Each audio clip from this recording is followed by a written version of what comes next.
성경 봉독하겠습니다. 마가복음 10장 10절부터 16절입니다. 봉독하겠습니다. 집에서 제자들이 다시 이 일을 물으니 이르시되 누구든지 그 아내를 버리고 다른 데에 장가드는 자는 본처에게 간음을 행하미요 또 아내가 남편을 버리고 다른 데로 시집가면 간음을 행함이니라.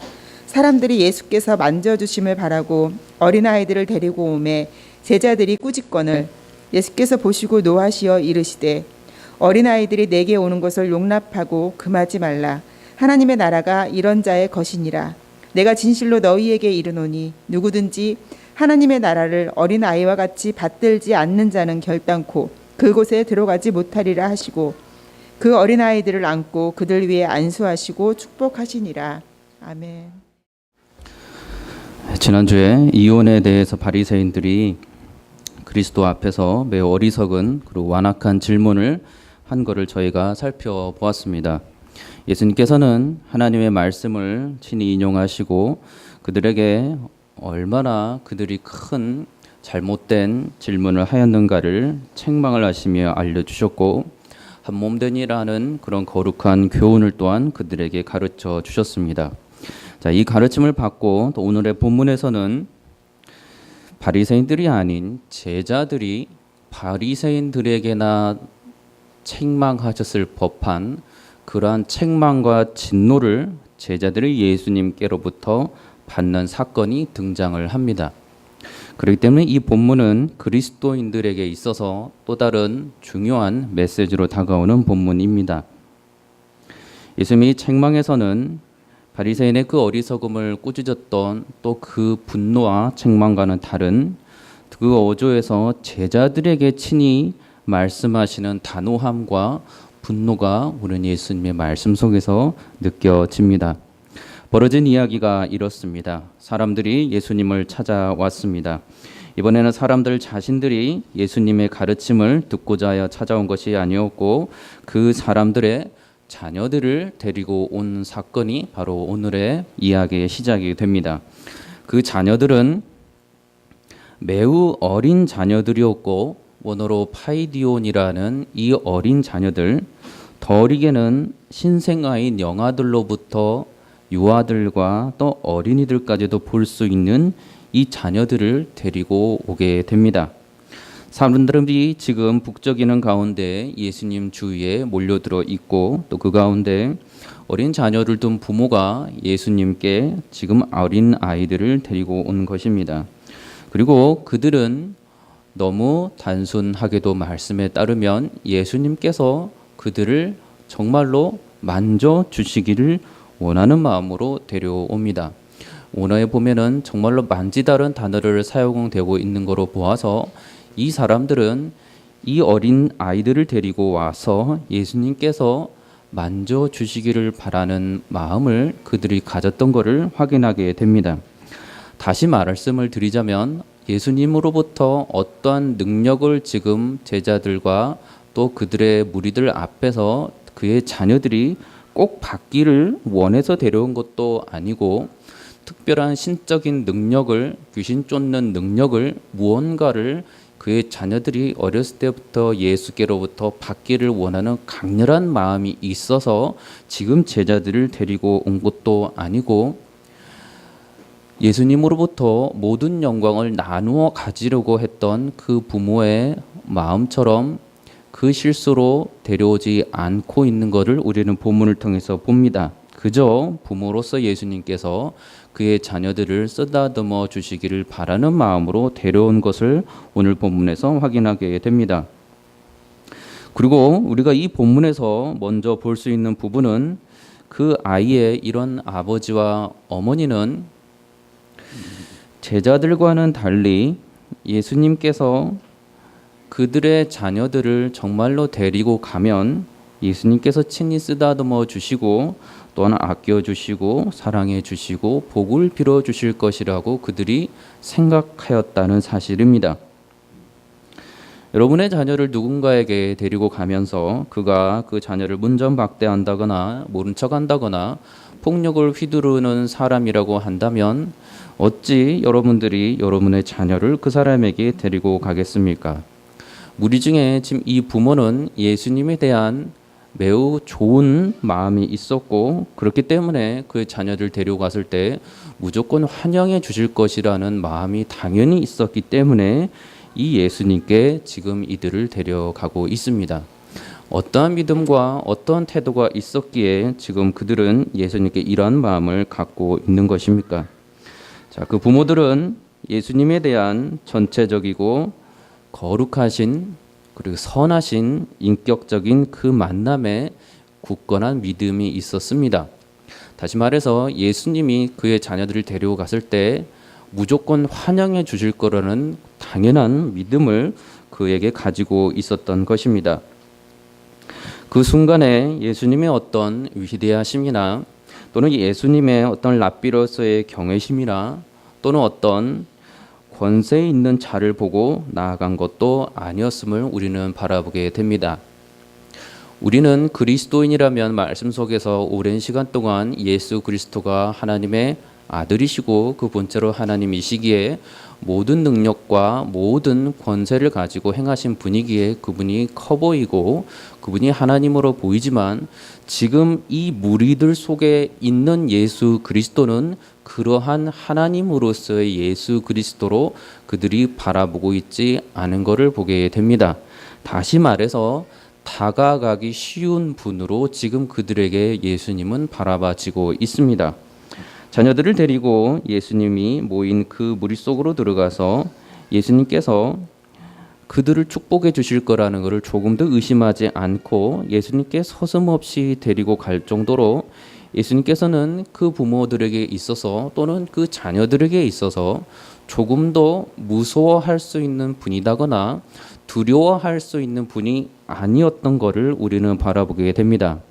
좋은 상상을 해보자면 또 명절 때 손자 손녀들을 환영해주는 할아버지 할머니가 있다면 그 할아버지 할머니가 그 손자 손녀를 정말로 환영해주고 정말로 가까이 해주는 사람이라면 부모가 마음 놓고 그 자녀들을 할아버지 할머니에게로 이끌이라고 생각이 됩니다.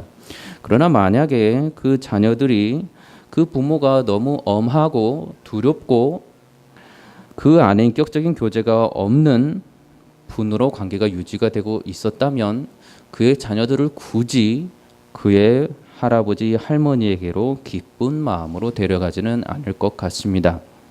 사람들은 예수님을 먼 발치에서 바라보고 있었고 또 예수님의 가르침을 듣고 그분의 능력을 보기도 했었고 심지어 바리새인들을 무섭게 책망하시는 책망도 그들은 들었을 것입니다. 다시 말해서 예수님의 모든 것을 그들은 이 말씀과 실제적으로 행동하고 실제적으로 표현하시는 예수님의 모습을 그들은 다 지켜보고 있었을 것입니다. 그렇기 때문에 가장 약한 어린 아이들을 데리고 예수님께 나아가고 있는 것입니다. 그런데 그렇지만 이곳으로 인해서 예수님께서는 도리어 그들 자신들과는 전적으로 다른, 그래서 감히 함부로 예수님께 가까이 다가갈 수도 없는 저 예루살렘 성전에 있는 어느 대제사장들이나 또는 서기관들이나 또는 바리새인의 어떤 랍비들과 같지 않았다는 것을 우리는 이 사람들의 나아가는 태도에서 알게 됩니다. 모든 능력과 권세를 가지신 예수 그리스도께로 지금 나아가고 있고 우리가 아는 바대로 그리고 믿음으로 고백하는 바대로 본체로서 하나님이신 그분 앞에 그들이 나아가고 있지만 예수님께서는 그들에게 주신 인상은 그들에게 먼저 친구가 되어 주시고 그들을 섬겨 주시는 분이시고 그들을 먼저 위해서 눈물을 흘려주는 분이시고 먼저 그들을 위해서 긍휼함을 갖고 계시는 분이시라는 사실을 그들은 예수님의 이 짧은 사역을 통해서 벌써 깨닫고 알고 있었을 것입니다. 이 모습은 예수님의 이 일상을 통해서 너무 정직하게 말씀을 통해서 드러납니다. 제자들과 사람들에게 먼저 친구가 되어주신 예수님에 대해서는 누가복음 12장에 내가 내 친구 너희에게 말하노니 라고 말씀하며 요한복음 15장 14절 이하로는 너희는 내가 명하는 대로 행하면 곧 나의 친구라 이제부터 너희를 종이라 하지 아니하리니 종은 주인이 하는 것을 알지 못함이라 너희를 친구라 하였노니 라고 말씀합니다. 누가복음 7장 34절은 인자는 와서 먹고 마심에 너희 말이 보라 먹기를 탐하고 포도주를 즐기는 사람이요 세리와 죄인의 친구로다 하니 마태복음 9장 11절은 바리새인들이 그의 제자들에게 이르되 어찌하여 너희 선생은 세리와 죄인들과 함께 잡수시느냐라고 말씀합니다. 예수님께서 친구로서 다가가시는 모습은 실제적인 말씀의 가르침과 함께 본으로서도 그들에게 친구로서 다가가고 계셨다는 것을 이 사람들은 계속해서 느끼고 있었습니다. 또한 섬김을 받으려는 자가 아닌 섬기는 자로서 삶을 살았던 예수님께서 말씀하셨습니다. 마태복음 20장에 인자가 온 것은 섬김을 받으려 함이 아니라 도리어 섬기려 하고 자기 목숨을 많은 사람의 대속물로 주려 함이니라. 요한복음 13장에서는 내가 주와 또는 선생이 되어 너희 발을 씻었으니 너희도 서로의 발을 씻어주는 것이 옳으니라.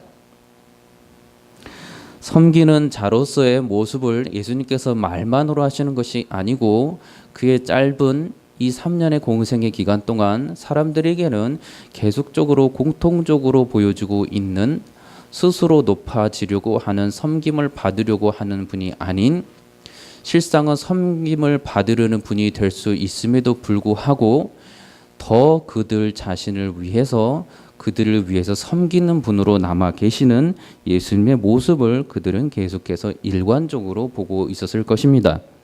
궁일하심으로 사람들을 바라보시고 측은히 여기셨던 예수님의 모습 또한 일관되게 나타납니다. 마리아와 마르다의 그 오빠 나사로의 죽음을 두고서 예수님께서 보이신 모습이 그러하였던 것이 요한복음 11장에 예수께서 그가 우는 것과 또 함께 온 유대인들이 우는 것을 보시고 심령의 비통이 여기시고 불쌍히 여기사 예수께서 눈물을 흘리시더라. 이에 유대인들이 말하되 보라 그를 얼마나 사랑하셨는가 하며 이에 예수께서 다시 속으로 비통이 여기시며 라고 말씀하고 있습니다. 예수님께서 보이시는 실제적인 긍휼히 여겨주시는 모습을 통해서 사람들은 예수님을 보고 가식적이다 또는 이상한 행동을 한다라고 말하지 않고 그들의 말로나 생각으로 정말 예수님께서 측은히 여기고 계시고 긍휼을 베풀어 주시고 사랑하여 주고 계시는구나라고 사람들이 예수 그리스도를 그렇게 알고 있었습니다. 이러한 긍휼하심은 구약과 신약에 걸쳐서 하나님의 거룩하신 속성으로 매우 일관되게 나타나고 있습니다. 출애굽기 33장 19절에 여호와께서 이르시되 내가 내 모든 선한 것을 내 앞으로 지나가게 하고 여호와 이름을 내 앞에 선포하리라. 나는 은혜 베풀 자에게 은혜를 베풀고 긍휼히 여길 자에게 긍휼을 베푸시느니라. 시편 103편에서는 아버지가 자식을 긍휼히 여김같이 여호와께서는 자기를 경외하는 자를 긍휼히 여기시나니 시편 116편에서는 여호와는 은혜로우시며 의로우시며 우리 하나님은 긍휼이 많으시도다. 145편에서는 여호와는 은혜로우시며 긍휼이 많으시며 노하기를 더디하시며 인자하심이 크시도다. 야고보서 2장에서는 긍휼을 행하지 아니하는 자에게는 긍휼하는 심판이 있으리라. 긍휼은 심판을 이기고 자랑하느니라. 마태복음 5장에서는 긍휼히 여기는 자는 복이 있나니 그들이 긍휼히 여김을 받을 것이요. 에베소서 2장에서는 긍휼이 풍성하신 하나님이 우리를 사랑하신 그 큰 사랑으로 인하여 이러한 성경에 나오는 하나님께서 긍휼하시다는 것과 하나님께 사람을 측은히 여기신다는 것은 성경에 찾아오면 무수히 등장하고 있는 하나님의 일관된 속성으로 등장합니다. 다시 말해서 이 모든 하나님의 속성들이 단지 상상 속에 존재하는 또는 말로서만 존재하는 또는 영적으로만 존재하는 그런 것이 아닌 한 사람의 실제적인 삶 속에서 정말로 그들을 긍휼히 여기시고 측은히 여기시는 하나님의 일반적인 실제로 세상 속에서 드러나는 속성으로 지금 하나님의 사람들은 동일하게 고백을 하고 있는 것입니다. 예수님께서 그의 사람들을 받아들이실 때 보이는 모습이 또한 친히 말씀하셨던 그 아버지와 탕자의 비유에서는 절정을 이루게 됩니다. 돌이켜 회개하고 돌아오는 자기 아들이 있습니다. 방탕한 아들을 받아주시면서 이 아버지가 예수님께서는 어떠한 마음으로 그 아들을 표현하고 또 받아들였는지를 치근이라는 단어와 달려가 목을 안고 입을 맞추니라는 표현을 예수님께서 친히 사용하시면서 예수님이 어떻게 그의 사람들을 받아들이시는가를 보여주셨습니다. 이에 일어나서 아버지께로 돌아가니라. 아직도 거리가 먼데 아버지가 그를 보고 측은히 여겨 달려가 목을 안고 입을 맞추니, 아버지의 나와 있는 모습으로만 끝나는 것이 아니고 이것은 예수님께서 그의 사랑하는 자녀들이 돌아올 때 이러한 마음으로 안아주시고 그들을 축복해 주시고 사랑해 주신다는 것을 친히 말씀해 주고 있는 것입니다. 그의 자녀들을 신의 무한하신 사랑으로 사랑하시는 그 하나님의 사랑을 지금 이 탕자의 비유를 통해서 직접 말씀해 주고 있는 것입니다.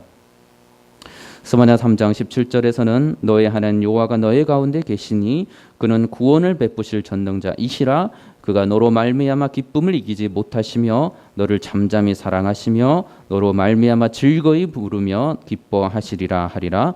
요한복음 13장 1절은 6월절 전에 예수께서 자기가 세상을 떠나 아버지께로 돌아가실 때가 이른 줄 아시고 세상에 있는 자기 사람들을 사랑하시되 끝까지 사랑하시니라. 요한복음 15장 9절은 아버지께서 나를 사랑하신 것 같이 나도 너희를 사랑하였으니 나의 사랑 안에 거하라. 요한 1서 4장에서는 하나님이 우리를 사랑하시는 사랑을 우리가 알고 믿었느니 하나님은 사랑이시라. 사랑 안에 거하는 자는 하나님 안에 거하고 하나님도 그의 안에 거하시느니라. 하나님께서 사랑이시는 표현과 명제와 친히 하나님께서 사랑하고 계신다는 실제적인 그 인격적인 사랑을 말씀을 통해서 수없이 찾아볼 수가 있습니다. 그렇기 때문에 이 구약과 신약에서 공통적으로 나오는 여러 가지 하나님의 귀한 속성들 중에 하나님은 사랑이시라는 속성이 우리에게 너무나도 귀하게 들어오는 것입니다. 그렇다면 이 사랑의 가장 귀한 결정체가 성경은 무엇이라고 말씀합니까? 하나님의 사랑의 최고봉이 무엇이라고 성경은 말씀합니까?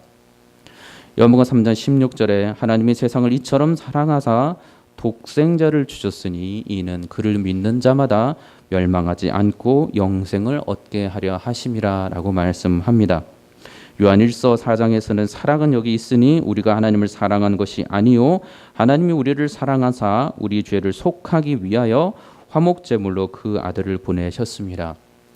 항상 공의가 함께 있는 하나님의 사랑을 우리는 예수 그리스도를 통해서 우리 가운데 보여주고 있는 것을 성경은 말씀하고 있습니다. 어느 낭만적인 사랑도 아니고 어떠한 희생도 없는 사랑이 아닌 가장 귀하고 아름다운 십자가의 대속의 죽음을 예수 그리스도께서 사랑으로 보여주셨고 친히 그거는 이 땅 가운데 그의 백성들에게 실제적으로 나타나는 사랑이었고 보여지는 구체적인 사랑이었음을, 행동으로 나타나지는 구체적인 사랑이었음을 그리스도의 그 모습을 통해서 알려주고 있는 것입니다. 에베소서 5장 2절에서는 그리스도께서 너희를 사랑하신 것 같이 너희도 사랑 가운데서 행하라. 그는 우리를 위하여 자신을 버리사 향기로운 제물과 희생 제물로 하나님께 드리셨느니라. 데살로니가 후서에서는 사랑하시는 자녀들아 우리가 항상 너희에 관하여 하나님께 감사할 것은 하나님이 처음부터 너희를 택하사 성령의 거룩하게 하심과 진리를 믿음으로 구원받게 하려 하심이니. 로마서 5장 8절은 우리가 아직 죄인 되었을 때에 그리스도께서 우리를 위하여 죽으심으로 하나님께서 우리에 대한 자기의 사랑을 확증하셨느니라.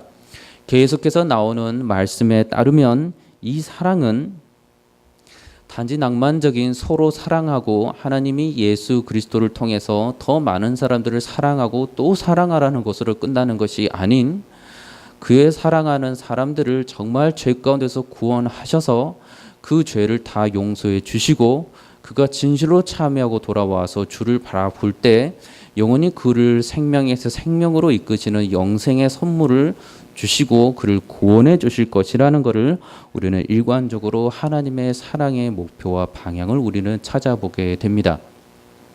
하나님의 사랑의 최고의 표현이 예수 그리스도이셨고 우리 죄를 위해서 십자가에 못 박혀 돌아가신 예수 그리스도의 그 완전한 구원을 통해서 우리는 하나님의 사랑의 표현을 바라보게 됩니다.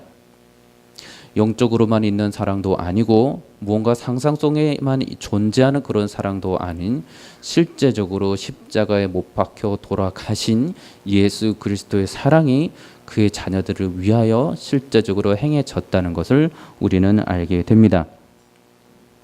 그렇게 오늘 본문에서 사람들은 그러한 예수님을 알고서 그러한 예수님이시라는 것을 그들이 경험하고 있어서 그러한 사랑의 예수님이시라는 걸 그들이 점점 더 깨달아가고 있었기 때문에 그의 자녀들을 주저함 없이 데리고 와서 그들을 친히 만져주시고 축복해 주시기를 바랬던 것입니다. 하나님 나라의 복음을 선포하시고 또한 크신 능력을 그들 앞에서 친히 보여주셨던 예수님께서 어떻게 그들에게 삶을 살아가는 모습을 또한 보여주셨기에 사람들은 이렇게 서슴없이 주저없이 그리스도께로 지금 나아가고 있는 것입니까? 예수님 자신이 실제적으로 그가 생명을 두고 있는 그 땅 현실에서 바울이 말했던 그리스도의 향기가 진하게 풍겨나는 겸손하고 거룩하신 삶을 성령 충만하신 삶을 친히 그렇게 살고 있었고 그거를 사람들이 보았기에 이것이 가능한 모습이었습니다. 다시 말씀드려서 그들은 예수님께로부터 사망이 아닌 생명에서 생명으로 이르는 구원을 주시는 그리스도의 향기를 분명히 그들이 맡았고 그래서 그리스도께 이끌려서 이 어린 자녀들을 지금 데려오고 있는 것이었습니다. 고린도후서 2장에 우리는 구원받는 자들에게나 망하는 자들에게나 하나님 앞에서 그리스도의 향기니 이 사람에게는 사망으로부터 사망에 이르는 냄새요 저 사람에게는 생명으로부터 생명에 이르는 냄새라 누가 이 일을 감당하리요. 사람이 예수 그리스도로부터 보았을 삶의 모습을 반드시 보았을 것입니다. 말과 행동이 실제로 일치하고 있는지 아니면 번지르하게 하나님의 자녀로 살아가노라고 이야기하며 본인은 실제로 거룩하게 살아가지 않으면서 그의 자녀들에게 백성들에게 무리들에게는 자꾸 거룩하라 하는 짐을 부어주고 있는 자인지 그들은 예수님의 모습을 통해서 그들은 판단하고 있었을 것입니다. 그러나 그들이 예수 그리스도로부터 보았던 모습은 온전한 거룩하심과 온전한 사랑하심과 온전한 섬김을 그들은 정말로 보았고 그리스도의 향기를 그들이 보았던 것입니다. 어떠한 육체의 종욕의 모습도 아닌 것을 실제로 그들이 그들의 눈으로 예수 그리스도의 삶을 통해서 그들이 보았던 것입니다. 갈라디아서 5장 22절로 나오는 성령의 열매가 이 예수님께서 실제로 그들이 보았던 예수님의 모습이었을 것을 우리는 확신할 수가 있습니다. 성령의 열매는 사랑과 희락과 화평과 오래 참음과 자비와 양성과 충성과 온유와 절제니 이 같은 것을 금지할 법이 없느니라. 예수 그리스도께서 성령 충만한 분으로 살고 계셨기 때문에 이 같은 성령의 열매는 반드시 예수 그리스도의 삶을 통해서 드러났을 것이 분명한 것입니다.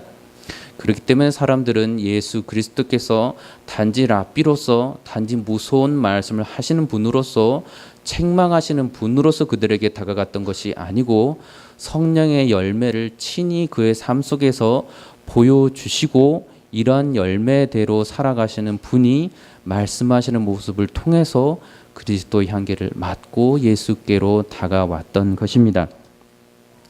자, 여러분은 거듭난 분으로 살고 계십니까? 여러분은 정말로 그리스도인으로 살고 계십니까? 여러분 안에 성령님께서 정말로 임재하는 분으로 모시고 살아가고 있습니까? 여러분은 하나님의 그 거룩하신 하나님의 사랑하시는 자녀로 살고 있습니까? 여러분도 이같이 금지할 법이 없는 누구도 막을 수가 없는 그대로 풍겨져 나오고 그대로 흘러나오는 그리스도의 향기가 여러분들의 삶 가운데 정말로 퍼져가고 있습니까? 사망에서 사망으로 이르는 악취의 육체의 소욕을 따르는 모습이 아닌 정말로 생명에서 생명으로 이르는 구원으로 이르는 이 놀라운 성령의 열매와 또 하나님의 놀라운 이 모습이 그리스도 안에서 보여주신 모습이 여러분들의 삶 속에서 정말로 지금 드러나고 있습니까?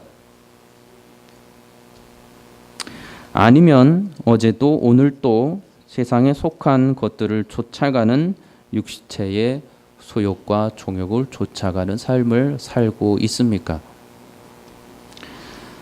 그의 백성들에게 주신 거룩하신 하나님의 이 말씀을 가까이 하지 않고 온전히 그 말씀 속에 거하지도 아니하게 되면은 그 눈이 가리워지고 무엇이 하나님을 대적하는 죄악인지도 모르는 분별을 잃어버리고 말게 됩니다. 그가 보이는 모습은 그렇기 때문에 나는 어제도 오늘도 내일도 주 앞에서 의로운 자라, 더 이상 크게 회개할 것은 없는 의로운 자라라고 그가 말하고 다닐 것입니다. 하나님 앞에서 교만한 그리스도인으로서 잠시라도 살아가고 있지는 않습니까? 내 안에 정말로 성령의 열매가 금지할 법이 없을 정도로 물씬 풍겨나는 삶을 여러분들이 정말 살아가고는 있습니까? 성령 충만함을 구하지 아니하고 말씀 가운데 예수 그리스도를 바라보고 묵상하는 것을 간절히 소망하지 않으면서 나의 삶과 형편에 만족하고 크게 불만이 없는 자로 살아가니 괜찮다라고 생각하고 있지는 않습니까? 나는 모든 형편에 그리하여 자족함도 배웠고 그렇게 욕심내지도 않고 살아가는 하나님의 소시민이라고 말하는 어리석음 가운데 있지는 않습니까? 스스로 그리스도께 붙잡힌 바 된 그리스도인이라고 말하면서 그리스도의 향기에 대해서는 별로 관심이 없는 채로 살아가는 자는 아닙니까? 오늘의 이야기에서 부끄러운 마음으로 더욱 쉽게 공감할 수 있는 부분이 예수님의 가르침에 해당하는 부분이 아닌 제자들의 이 바로 보여지는 반응이라는 사실입니다. 제자들의 이 행동은 거의 반사적인 행동이었을 것이고 매우 의도적인 행동이었을 것입니다. 그것은 바로 꾸짖음이었습니다. 예수님께로 사람들이 파이디온 말씀드렸던 매우 어린 영유아들 그리고 어린 자녀들을 데리고 자신에게로 주저함이 없이 다가오는 것을 예수님께는 직접 보셨습니다. 그리고 그를 보고 계셨습니다. 그 어린 자녀들이 자기에게 다가와서 안기기 전부터 탕자를 먼저 뛰어가서 환영해 주셨던 그 아버지의 마음으로 기쁘고 즐겁고 너무나 좋은 마음으로 그 어린 아이들을 지금 바라보고 안아주시려고 하고 있었을 것입니다.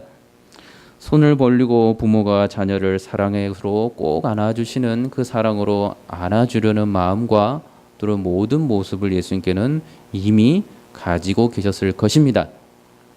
그런데 제자들이 갑자기 반사적이고 또는 의도적으로 사람들을 막아서고 아이들을 물리치면서 사실상 심각하게 꾸짖고 외쳐댑니다. 물러서십시오. 이게 무슨 결례입니까? 우리의 스승이신 예수님께 어떻게 이렇게 불편하고 생각 없고 어리석은 이 아이들을 데리고 오게 합니까? 생각이 있습니까? 지금 무리의 어른들이 안 보이십니까? 빨리 데리고 돌아가십시오. 예수님께서 더 불편해 하시고 거절하시기 전에 이 자리에서 당장 아이들을 데리고 떠나십시오. 여러분들은 이 마음에서 제자들의 모습을 보고 얼마나 황당한 행동을 제자들이 하고 있는가라고 느끼십니까? 아니면 그럴 수 있는 모습으로 제자들의 행동이 이해가 되십니까? 지금 그들의 행동은 예수님의 마음을 너무나도 가슴 아프게 한 것이며 분노를 일으키신 행동임을 제자들은 전혀 모르고 있었습니다. 그들이 조금이라도 알았다면 이렇게 예수 그리스도 앞에서 그리스도께 나오는 이 어린 자녀들과 그의 사람들을 이렇게 막아냈을 것이 아니기 때문입니다. 교회 안에서 어떤 모습으로 여러분들은 혹여나 예배를 방해하는 것처럼 느껴지는 여러분들의 삶 속에서 여러분들이 하나님께로 나아가는 것을 방해하는 것처럼 느껴지는 것들에 대해서 얼마나 쉽게 분노하고 있었습니까? 얼마나 불편하게 느끼고 있었습니까? 저게 없다면, 저 부분이 없다면, 저게 아니라면 내가 예배에 집중할 수 있고, 내가 개인적으로 묵상을 마음대로 할 수 있고, 내가 예수 그리스도를 더 깊이 저게 없다면, 방해하지 않는다면 내가 그리스도를 더 만날 수 있을 텐데 하고 생각한 적은 없습니까? 그리스도 앞에 나아가는 모든 모습이 정말로 혹여나도 예수 그리스도께서 더불어서 함께 예배드리기를 원하시는 모습에 내 자신의 유익과 내 자신이 생각하는 거룩의 모습과 내 자신이 생각하는 예배의 모습과 내 자신이 생각하는 그리스도께로 나아가는 좋은 모습 때문에 방해한다고 생각했던 적은 없습니까? 우리는 지금까지도 제자들이 얼마나 예수님의 가르침을 오해하고 있고 또 제대로 받아들이려도 하고 있지 않으며 우리 예수님께서 정말로 중요한 정말로 진리 중에 진리이신 고난과 대속의 죽음을 하실 것이라는 걸 그들에게 알려주셨을 때 그들이 얼마나 거부하고 얼마나 알려 하지 않았던 것을 우리는 본문을 통해서 확인해 보았습니다. 반면에 그들이 이 땅에서 얼마나 많은 영광을 취하려고자 했던가를 우리는 부끄럽게도 말씀을 통해서 또한 보았습니다. 그럴 때마다 예수님께서는 이 어리석은 제자들에게 곧바로 화를 내시거나 정죄하시거나 또 모든 것을 막아서지 않고 인내하시고 기다리시고 계속해서 바른 하나님의 나라와 복음을 가르쳐 주셨습니다. 다시 말씀드려서 제자들이 그런 어리석은 모습을 보였을 때 지금처럼 분노하시지 않으셨습니다. 그런데 이번에는 달랐습니다. 제자들은 자신에게로 오는 예수께로부터 오는 사람들을 꾸짖고 있었고 그의 자녀들이 예수님께 다가가는 것을 막아서는 모습을 보였고 예수님께서는 이 제자들의 모습을 보시고 말씀에 따르니 노하셨다고 말씀하고 있습니다. 이 노하심은 예루살렘 성전 앞에서 장사하는 이들을 내쫓으시고 그들의 상을 엎으시고 말씀하시며 내 집은 기도하는 집이라 너희가 강도의 소굴을 만들었도다라고 말씀하시며 분노하셨던 그런 분노의 정도와 같은 굉장히 아픈 상황이었습니다.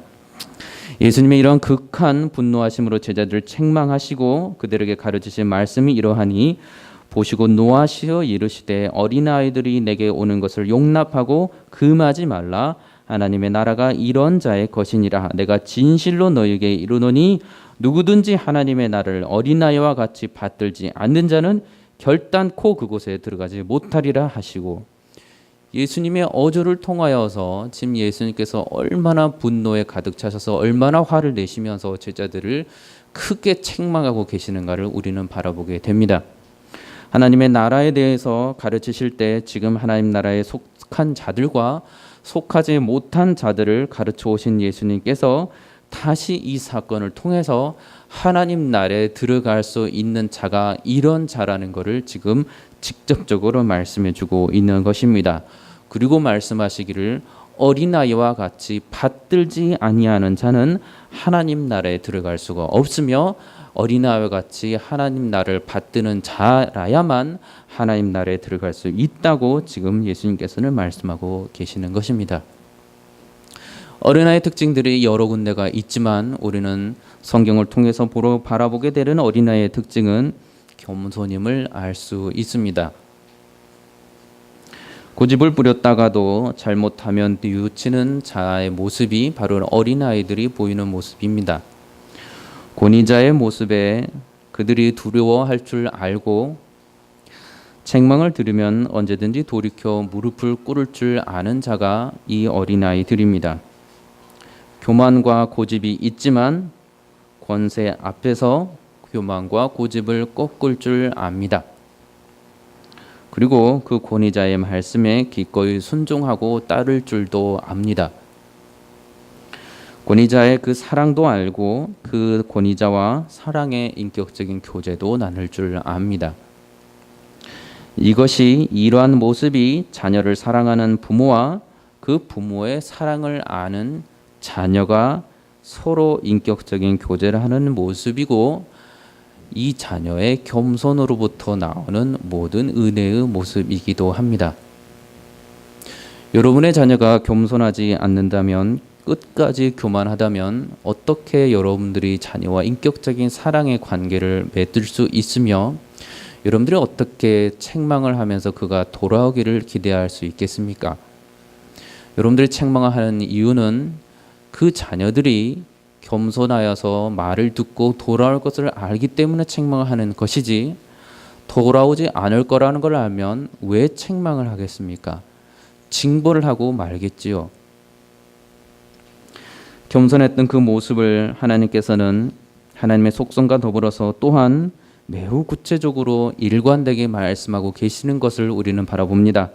사무엘 하에서부터 22장에 주께서 곤고한 백성은 구원하시고 교만한 자를 살피사 낮추시리이다. 시편 31편은 너희 모든 성도들아 여호와를 사랑하라. 여호와께서 진실한 자를 보호하시고 교만하게 행하는 자를 엄중히 갚으시느니라. 시편 101편은 눈이 높고 마음이 교만한 자를 내가 용납하지 아니하리이다. 야고보서 4장은 하나님이 교만한 자를 물리치시고 겸손한 자에게 은혜를 주신다 하셨느니라. 베드로 5장에서도 하나님은 교만한 자를 대적하시고 겸손한 자들에게 서로 은혜를 주시느니라 라고 말씀합니다.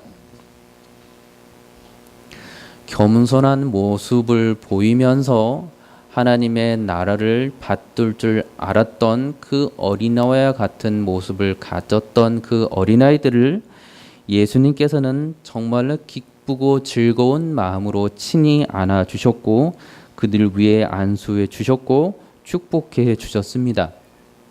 이것이 겸손하게 하나님의 나라에 속한 자들에게 베풀어 주시는 예수님의 사랑이 가득한 축복의 모습입니다. 여러분들 예수님의 이 축복을 사모하십니까? 여러분이 하나님과 사람 앞에서 교만하여서 고개를 뻣뻣이 들고 있으면 이러한 축복을 받을 수가 없습니다.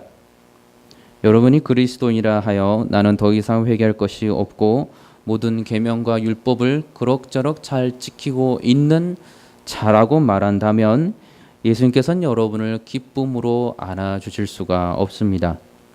여러분이 성령 안에서 거하고 하나님의 말씀을 무시로 가까이 하며 그의 말씀에 죄를 깨닫게 해 주실 때 죄를 고백하고 엎드려서 용서를 구할 줄 알며 그리스도의 그 십자가 대속하심에 엎드리면 예수님께서 이 어린아이들을 안아주시고 안수하여 주시고 축복하여 주셨던 그 축복을 여러분들도 누리실 수가 있습니다. 조금의 교만함이 있으면 예수님께서는 이 교만 때문이라도 그 자를 기꺼이 낮추시고 그 축복을 주시고야 말 것입니다. 여러분들은 교만한 가운데 하나님의 나라를 받으시겠습니까?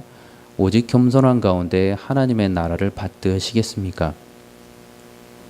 그가 교만하다는 것은 성령의 능력 가운데 살아가지 아니하고 자신의 능력 가운데 살아간다는 말이기도 합니다.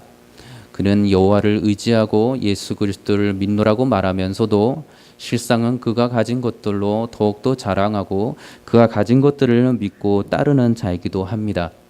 그렇기 때문에 그가 교만합니다. 오늘 저희가 찬송에서 부른 것처럼 모든 것이 다 주님의 것이라면 우리가 모든 것 상황에서 겸손할 수밖에 없습니다. 가지지 못한 자가 겸손할 수 있고 아무것도 없다고 말하는 자가 가진 자 앞에서 겸손할 수 있습니다. 어린아이들이 스스로 가진 것을 자랑하지 않기에 그가 내려놓을 때 부모들은 더 많은 거를 그들에게 주려고 합니다. 여러분들도 그 마음의 자세가 성령 안에서 지금 마음의 준비를 하고 계십니까? 성령의 세밀하신 음성이 내가 죄인인 것과 이 죄로부터 구원받을 수 있는 길이 오직 예수 그리스도이시라는 정말로 진솔한 겸손의 고백을 계속해서 하도록 하실 것입니다. 하늘의 권위에 오직 굴복하고 모든 교만을 벗어버리고 겸손으로 주를 섬기고 복종하는 삶을 살아가려 하신다면 놀랍게도 예수 그리스도께서는 여러분들에게 큰 축복을 주실 것입니다. 생명에서 생명으로 이끄는 그 구원의 축복을 여러분들에게 능히 주실 것이고, 여러분들의 입술과 행동을 통하여서 그러한 그리스도의 향기를 드러내는 삶을 살아가면서 또한 다른 사람을 그리스도께로 옮길 수 있는 축복을 여러분들의 삶과 입술을 통하여 또한 주실 것입니다. 여러분들이 이 그리스도 안에서 오직 겸손한 가운데 그리스도를 높이면서 주님이 주시는 이 축복을 맛보아 누리기를 원합니다. 겸손한 자만이 누릴 수 있는 이 축복은 세상에 속한 축복이 아니고 하늘에 속한 축복이고 성령의 열매 가운데 나타난 축복인데, 놀랍게도 그 축복은 저와 여러분들이 거듭난 성도들이 이 땅에서 실제적으로 승리하면서 마음의 평강과 희락과 공의를 누리면서 살아가는 실제적인 축복이 될 것입니다. 이 땅에서 그러한 모습으로 이 땅에서 정말로 승리하시며 사셨고 사망까지 이기신 생명으로 이기신 예수 그리스도의 그 놀라운 축복이 그리스도 안에서 겸손히 살아가고자 하는 그리스도의 보혈교회 모든 성도들 가운데 충만히 임하시기를 주의 이름으로 축원합니다. 기도하겠습니다. 거룩하신 아버지 하나님, 감사합니다. 우리가 무엇으로 주님께 거룩한 자로 살아갈 수 있습니까? 우리가 무엇으로 주님 앞에서 교만을 떨쳐버리고 오직 겸손함으로 주님 앞에 나아갈 수가 있습니까? 간절히 구하옵나니 부디 저희들에게 겸손한 마음을 허락하여 주시사 성령을 온전히 모시면서 성령께서 우리로 하여금 죄가 무엇인지 깨닫게 해주실 때 반역하거나 대들거나 불복종하지 아니하게 주시옵시고 오직 복종하고 오직 순종함으로 그리스도께 주시는 이 놀라운 크고 아름다운 신비한 비밀들을 다 알고 누리면서 이 땅 가운데 그리스도의 향기를 무수히 드러내며 살아가는 하나님의 사람들이 다 되도록 주님 축복하여 주시옵소서. 감사드리며 예수님의 이름으로 간절히 기도드리옵나이다. 아멘.